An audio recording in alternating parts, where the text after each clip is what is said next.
ఈ వీడియోలో మన కిచెన్లో మనకు యూజ్ అయ్యే చాలా మంచి టిప్స్ చెప్పబోతున్నానండి. ఈ టిప్స్ అయితే మీకు బాగా హెల్ప్ అవుతాయి అన్నమాట. వీడియోని ఎక్కడ స్కిప్ చేయకుండా చివరి వరకు చూడండి. ఇంకా అలాగే మన ఛానల్ని ఎవరైనా సబ్స్క్రైబ్ చేసుకోకుండా ఉన్నట్లయితే ప్లీజ్ సబ్స్క్రైబ్ చేసుకోండి. మనకు రెగ్యులర్గా క్యారెట్లు అయితే వంటలోకి కావాలి కదా, వాటిని మార్కెట్ నుంచి తెచ్చుకున్నప్పుడు డైరెక్ట్గా కవర్తో అలాగే ఫ్రిడ్జ్లో పెట్టేశామంటే కవర్లో తేమ ఫామ్ అయిపోయి క్యారెట్లు అయితే కుళ్ళిపోతాయండి. అలాగని బయట పెట్టామంటే వాడిపోతాయి అన్నమాట. అలా వాడిపోకుండా ఇంకా ఫ్రిడ్జ్లోనే ఎక్కువ రోజులు ఎలా స్టోర్ చేసుకోవాలో చూపిస్తాను.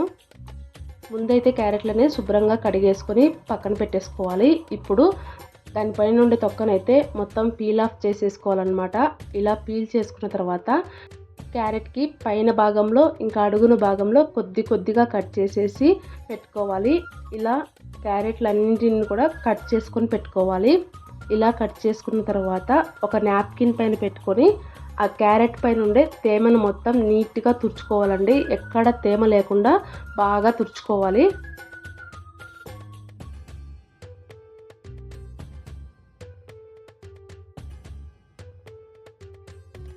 క్యారెట్లని నీట్గా తుడిచేసిన తర్వాత ఇప్పుడు వాటిని స్టోర్ చేసుకోవడానికి ఏదైనా ప్లాస్టిక్ డబ్బా కానీ లేదంటే స్టీల్ డబ్బా కానీ తీసుకొని దాంట్లో అడుగున ఒక టిష్యూ వేసేసి పైన క్యారెట్లు పెట్టేసి మూత పెట్టేసి ఫ్రిడ్జ్లో పెట్టుకున్నామంటే ఎన్ని రోజులైనా క్యారెట్లు పాడు కాకుండా ఉంటాయన్నమాట.